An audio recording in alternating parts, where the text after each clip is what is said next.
I'm Debra Broz. Thanks, Robert, for talking first, wherever Robert went. I'm right Oh, here. you're right there. See, you just blend in. It's wonderful. And thanks, McLean, for putting the show together. I am hopefully going to not talk too much. I liked how when Robert talked, he left a lot of time for questions. I tend to fill up all the airspace. So if you would like to interject at any time, please do. I normally talk loud, but if you can't hear me in the back, please gesture, and I will talk even louder.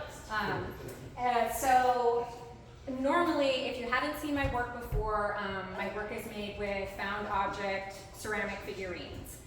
So these are all these things here, there's things in the shelves back there. They're all made of things that I found from thrift stores. Or from eBay, or things that people have given to me. Sometimes I find them in, boxes of discarded items outside, and that's how I make my work. All my work that I've ever made has not always been out of ceramic figurines, but everything has always been based on finding. It's based on, I always start with something, either a found image or a found object, or something to build off of. I never start from a blank page. So a lot of the work I've made in the past is very just small singular figurines like you'll see on the shelves over there. Some of them are in series, but usually it'll just be a one-off piece. And a lot of those things are about kind of reimagining the history. Like we all see these figurines, it's something that you'd see in like your grandma's house or something like that, and she would say, "Don't touch that." And then you would just walk by and you would look at them, "Oh, that's that cabinet, I shouldn't even look in it because I can't touch anything." And for me, that seat that's in your head, from when you were a little kid or when you were in that special person's house, I love how that seed gets planted. And then I love altering that history a little bit. So you may initially see the work and think this is totally, oh, I've seen this before. I've seen this somewhere. And you kind of walk by, and then at some point your brain catches up and you want to look again. And I think that's the part of it all that really compels me and captures what I want to do, is that being able to rearrange history and making the figurines seamless again so they look like they were born that way. It just means that you never know what that history is. It's changed. And I love the idea of when we look back on the past, I think sometimes we learn what historians wrote, and a lot of that isn't the truth. And we are always uncovering something else, a new discovery, or someone else, finds some writing, or someone else who had an experience will finally say, this is how I experienced this event, and we see history change. And so I think kind of having this ability in a very benign way to change this existing history is really fascinating for me. But for these particular works, in 2022, I made this piece, this one on top. This was the first one that I did in the white series. So I had collected already several objects that were just white. Usually I use more kitschy looking things that are very painted and have cute faces. But I've been really attracted to these particular white objects, especially this cockatoo or cockatiel, and there's a horse here. And I started collecting them and I wasn't sure I could use them and I wasn't sure why.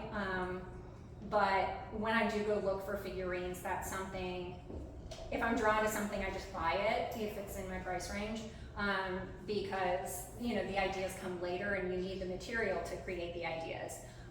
And so I had an opportunity to be in a show where I was able to make something a little bit more experimental. So I started working on this white piece. And so for me, these works are really about the collective and the individual. I think a lot of times we're maybe told or experience this idea that if we're part of the collective, then somehow we lose individuality. And I think really we can have both things. Like we can be part of a collective and we can also all be individuals and like work together as this like one organism. And so I've been thinking a lot about that, like how, you know, we're all in one place, we're all together, and we are still all individuals, but we all like sort of operate in concert with each other always. And so, you know, in making this work, I think a lot about that. In this specific work with the deer, I was really, like for me, this piece, instead of a mounted head, like you would think about, you know, a hunter or whatever. Instead, for me, what this piece is it's almost like coming out of a portal in space. Like if it could walk out of the wall and like be, you know, like be a whole body full of more collected things. It's like an organism that moves. There's a video game made in Japan. It's called, the American version I think is called Great Katamari. And what it is, it's just a ball that rolls around this landscape and collects all these different things. And like, you just collect and collect and collect, and the ball just gets bigger and bigger and kind of more beautiful and interesting. And so I think this, and this piece is called the Collector Chimera, because that's what it's doing. It's collecting all these pieces, and they're sort of like attracted to it and attaching themselves. And instead of the elements losing something, they're gaining something by all being together. And this piece, when we started talking about this show, I was interested at first because a lot of times people don't ask me to think about my work in like a formal context, but my work is very, very much about the form and about how something looks from all sides and like turning it around and seeing it in all the ways and making sure that it looks like natural in sort of a strange way, but natural.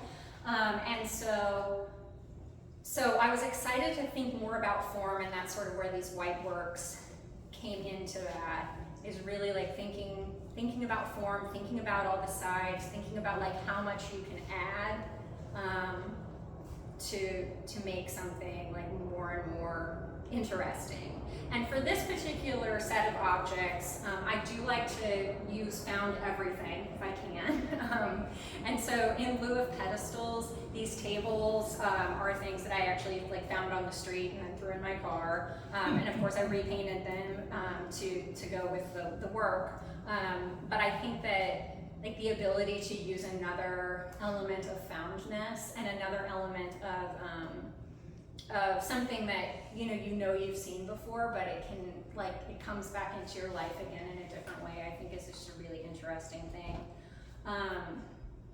And you know, I think those are the main things that I need to say about the work. Oh. And so I'm going to do that. Actually, does anyone want to like raise your hand if you want a technical explanation of how my work works? Okay, all right. Several people said yes, so I'm going to move forward with that. So I do ceramics restoration, and that is how I started making these figurines. Grew up in the Midwest, grew up with a lot of figurines. I wouldn't say that I grew up with people who were artists per se, but I grew up with people who were creative and did make things. So my grandma made quilts. My other grandmother was like seamstress, and she made some really, like she passed when I was very young, but she left a lot of collage materials and some really funny drawings. And then my grandpa, when he was a farmer, but when he was, I guess, retired from farming, he started making wooden toys, and little funny, and a lot of them were funny. It's a really strange sense of humor. Like one of the things that he made that I love the most is it's a bank. It's shaped like an outhouse. When you put a quarter in, it explodes. Because there's a mousetrap inside. And so like this is sort of, I don't think I realized when I was growing up like what a strange thing that was. Like I knew it was funny, but I didn't realize how just like totally bizarre it was. That like in this tiny town in the middle of Missouri, there's some guy in his basement making exploding outhouses. And that was my grandfather.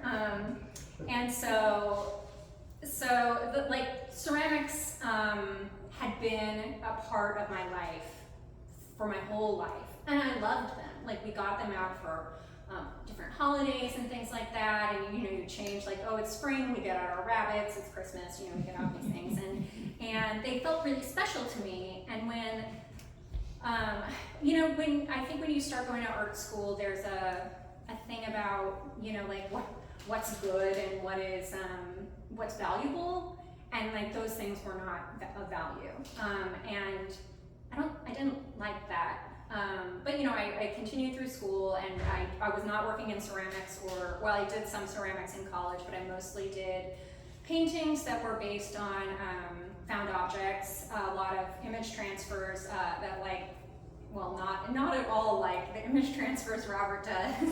I was putting things like natural objects on the copier and making copies and then manipulating those. But it was after college. I had moved from St. Louis to Austin, Texas, and I had no job. And so like you do when you're an artist with no job, you start looking for jobs, and I happened to find someone who needed an apprentice doing ceramics restoration. And ceramics restoration is what's called a cold technique. And so that means there's no kilns involved, there's no clay involved, there's no glazes involved. Nothing is fired, it's all pretend. So I'm using the actual objects, and then I'm doing a particular type of magic that has nothing to do with clay or kilns to make the things look like they're seamless. So the items that I use to do this are epoxy clays, and then a lot of sanding, painting. I use a lot of different colors of paints, different layers of paints. I use an airbrush.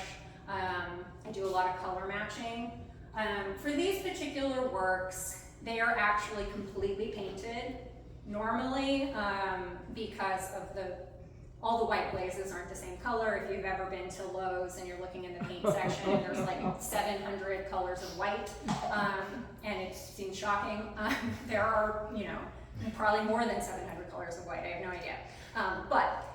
So all the white things did not match, so I wanted them to be consistent, and so I did go over and actually paint the entire surfaces. But on the small works, what you're seeing, for the most part, is actually the original figurines of the artists that originally made those things.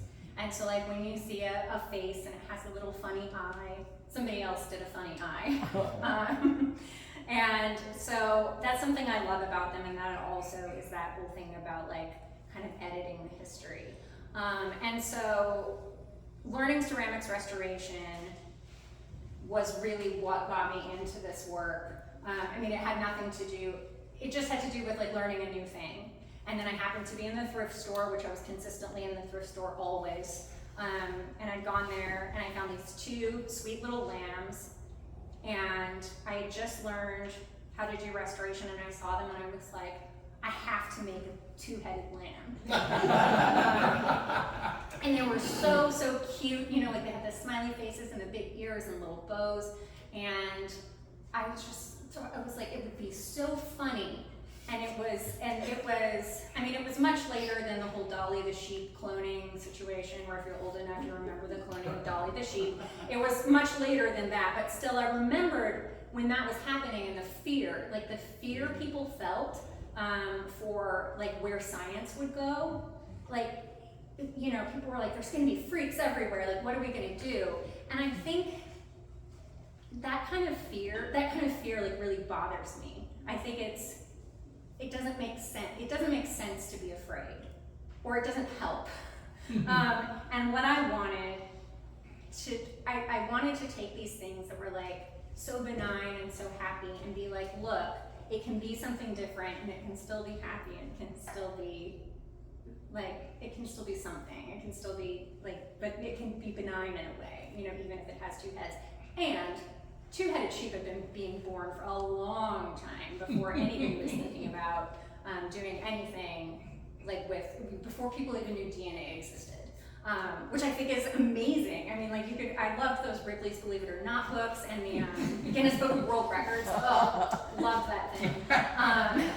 And like seeing all these just like oddities and unusual things that like make up the world, and we kind of go through and say like, this isn't, you know, like, oh, this is so strange, and this is so strange, and this is so strange, and this is normal. And that doesn't make any sense. Like, everything is strange, like, when you start looking at it. And that's, like, really what I love about it. And so seeing those lambs, and then I went back to my restoration job, and the guy that I worked for, I was like, oh, I don't know if he's gonna be, like, cool with this situation. And so I remember, like, cutting the little lambs up under the bench, and it was a lot more difficult than I thought it would be. Because you think, oh, like, you have one thing, you just cut off one head and stick it on the side, it'll be fine. But it didn't look right. And then that's when I realized the whole idea about form came into it, where I'm like, both heads have to come off to be put back on so I can make the two-headed thing look natural and not like it's gonna, you know, topple over to the side or whatever. And that's how it started. At the very beginning, I was really slow to make things because I was very, very precious about the type of figurines I used and where I got them, and on and on and on and on and on. Like, I didn't want to buy anything on eBay and this and that, and I've changed a lot of my practice on that because honestly, the whole world is full of things that are being thrown away, and the way you save them is by collecting them. And then, I mean, like, I know in a way it's not possible, but when I make my work, it feels possible to me that we can, if we stopped making anything, somehow we could keep living in the world and have everything we needed, because we have everything we need is already here.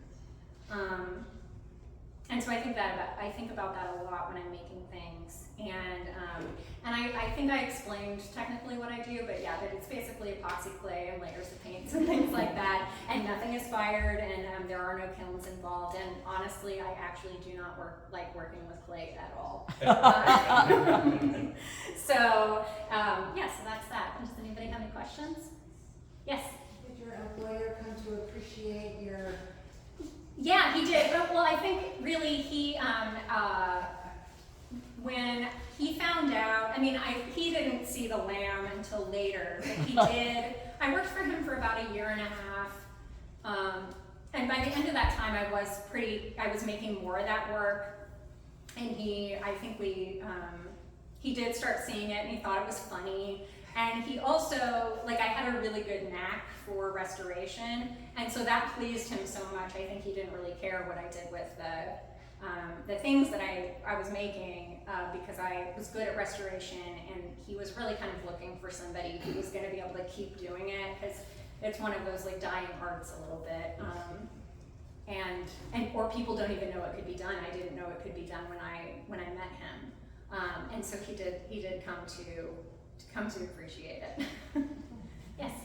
Does he follow you now to see where you've gone? You know, we've actually kind of lost touch, and so I think about him every now and then. It's been, let's see, I stopped working for him in 2007, and it's been about 10 years, I think, since I've tried to reach out to him.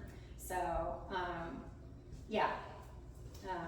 But I know, I mean, I'm pretty prolific on social media, so he may be on there. Yes. When you go to the thrift store, what is it about the pieces that you select that calls out to you, / what are your favorite kinds of figurines to work on?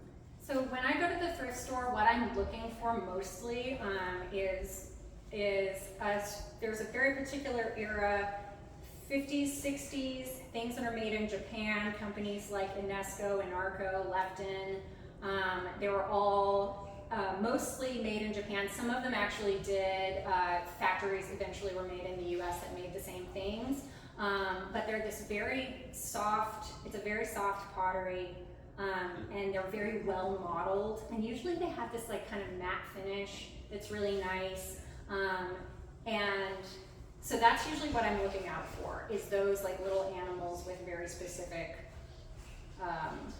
like types of shapes. I love and that's the other thing, like things have gotten more blobby over time, like everything kind of looks like what I would call a snowman. And so, you recognize it as a dog because it has a tail and a certain type of ear. but it's, you couldn't really tell if you just saw the body. It looks like nothing. But a lot of the things that were produced in the 50s and 60s are very beautifully modeled. And they have pieces that stick out. Like I love an ear that sticks out, or an arm, or the Left and Company made a series of, I think they're all white, but they're Persian cats, and they also have kittens. And like some of the kittens are like on their backs, and one of the cats has its paw out, and like those little details are really beautiful and very useful for me as well, because I want the work to have like a dynamic aspect to it, and so anything that has arms and legs that are sticking out is very helpful. Yes. I'm curious because I'm trying to imagine your studio, like, because I just imagine like there's a million figurines. Do you as you amass these figurines, do you sound like you put together because you start visualizing, this is melding something in my mind together, as opposed to here's a wall, I'm like, oh, what should I work on? So I have, so there are certain figurines that I get and I immediately know what will happen, or like I know what this is supposed to do, or I know I have something. So the way my studio, I have plastic bins, and the bins are sorted by animal mostly, or by genre of animal.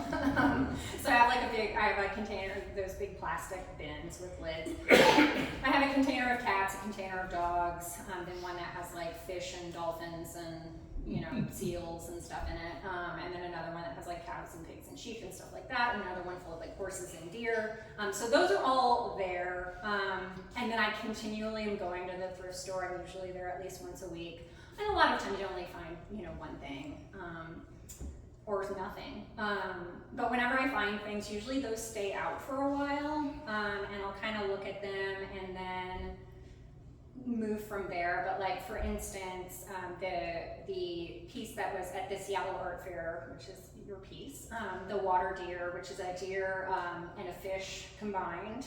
I had found the deer, and I was like, it was a beautiful figurine. It had such a nice shape, and like it was kind of, it was facing kind of downward, like it was getting ready to eat grass or something. And just a couple of weeks before that, I had gone to the Goodwill, and there was a huge collection of fish. So I bought all the fish, and I even bought this one that was if you've ever seen, there's bourbon bottles that are shaped like animals. So this one was a fish-shaped bourbon bottle that had no head. And so I was kind of, do I get the one with no head? But the color was so good. It was like, like red and yellow and green and blue, and I was like, yeah, I should get it. I could probably use that. And so I found the fish before, and then when I found the deer, and it kind of just like quickly came together. So the fish is from the bourbon bottle? Yeah, the fish is from the bourbon bottle. Yep, yeah. And so it's like a fish jumping out of water. I guess it was a trout or something. I have no idea what the head looked like because I never saw it. It got lost in its transportation from wherever I started in the Goodwill. And so so some of the pieces come very quickly and easily. Or like for this particular piece, just when we were doing the show, I had kind of planned to just do these types of sculptures, but then I found this head. And I was like, I found this head is white. This is amazing, this is perfect. It didn't have any antlers, just had 2 holes. And so I knew what I wanted to build, and I'd already been collecting like other white objects, so that was pretty easy manifestation of an idea. Yes? So you said that after you graduated from the degree in art, you went down to Austin. So I think you said this is being recorded for that instructor? For my advisor in college. Well, this is great. So like afterwards, when you came back from Austin, or when you started doing this stuff in Austin, you showed it to this person and maybe some of your instructors. What was their initial reaction? Like, what are you getting into, or what the heck's going on? I think that the response from my college professors was really, really good. Sure. It was really interesting. I went to this, I went to this tiny school, like a tiny, tiny little school. There weren't very many of us in the art department at all. And it was the school was very focused on your ideas. And so instead of like spending a lot of time, if you wanted to know how to do something, they would teach you. But otherwise it was more just like sort of follow what your mind thinks is right. Yeah. And so I was already collecting, I guess the best way to explain it was, I was the kid in college who was like carrying around a box of stuff. One of my favorite things that I have is a completely flattened mouse that I found in a recycle bin. It's completely dried. It's in a frame now, under glass. You can see both sides. So I was already that So person. you were doing this already. So this So work, they knew you did that. this work was like not very strange. And one of my professors, my drawing professor, a wonderful guy named Steve, he was also a collector of strange objects, and so he would have he had a decimated toad that I think, did he give me the toad or was it a mouse? I can't remember, but he was collecting these types of objects too. Or one time I remember he brought to class a bucket that he had found that had been flattened on the freeway. So it's like a 2-gallon metal bucket or whatever, and it was completely flat, and it's just amazing.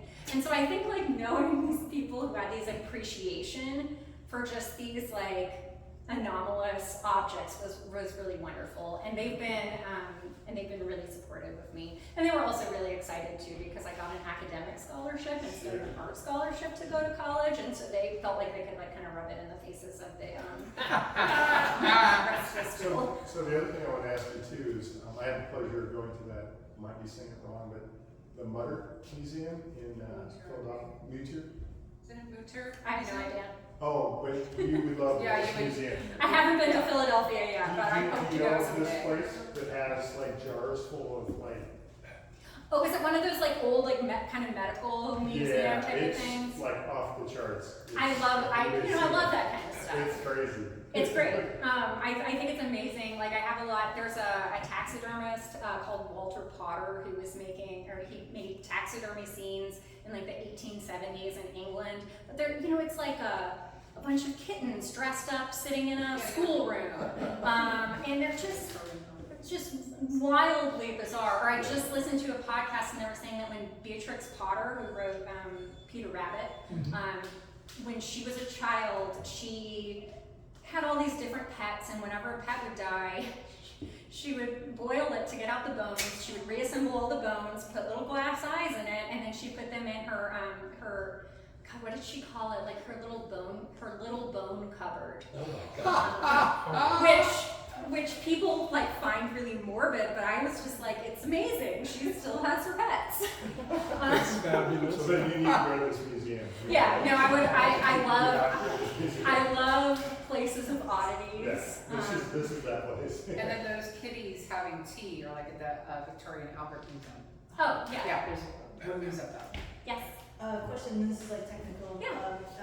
So like with the painting the clay, like that everything ends up being this nice white. Mhm. It's very impressive, like to me. So is this like you're sanding and then you're just trying to color match with like enamel paint? So these particular works are actually, I had to paint over all the blends.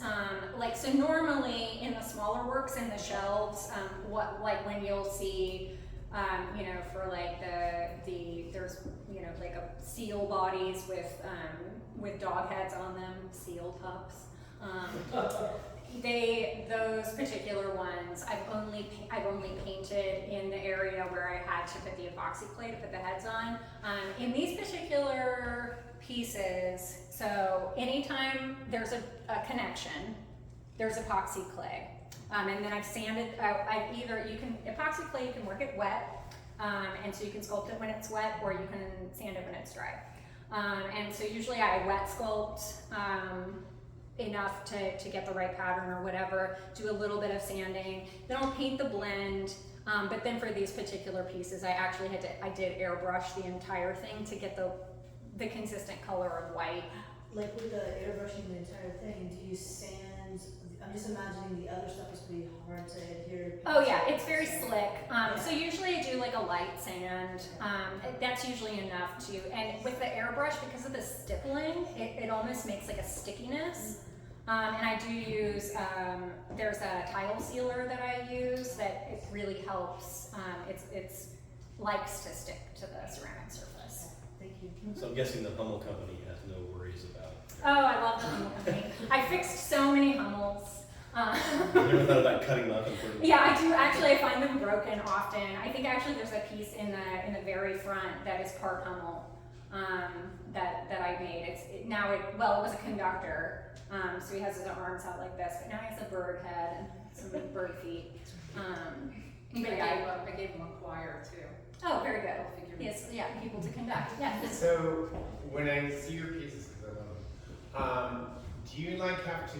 Because I'm imagining like, well, how does she get him to be like that and connect them? It's like, do you saw them? Yeah, so I have it's a rotary cutting tool, like a Dremel tool. There's a particular cutting bit that I use, and so.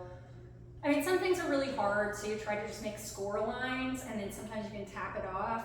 Some pottery is really soft, so it'll just cut right through. I mean, cut right through is not exactly, but yes, I do cut them, and I do it all with the rotary tool. Okay.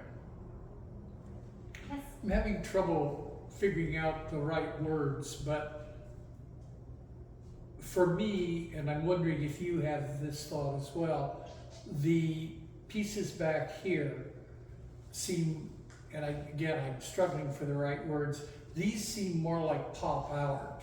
These seem more elegant. Mm-hmm. Would you agree? Yeah, I would agree, and I think that I think something that is in a way it's frustrating, but it's also really interesting, like making a little fence for yourself where you're sort of bound by what you find. Mm-hmm. And so there is so they are like the smaller ones, or the ones that have more more kitschy look, obviously look more pop.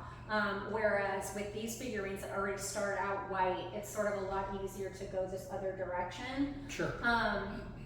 And I think previous to doing the ceramic work, I did a lot of work mostly based in collage, and it was a lot more soft, a lot like quieter. And it's nice to be able to have like found a way to go back to being quieter. And I don't know, this is a direction that I'm interested in, and I will like continue to pursue that direction. But I also love the more like jarring and pop effect of the smaller works. I like your saying that these are quieter. They feel quieter to me. Yeah, I like that word. Yeah, like a little more, like a little more like of a slow stop, I think. Where are you going next in your vision? So I think we were just talking a little bit before the talk about mirrors. I just found a mirror, so I think I'm going to do something still in this like white series that it'll be the outside of a mirror. I haven't figured out what I'm going to do with the glass yet.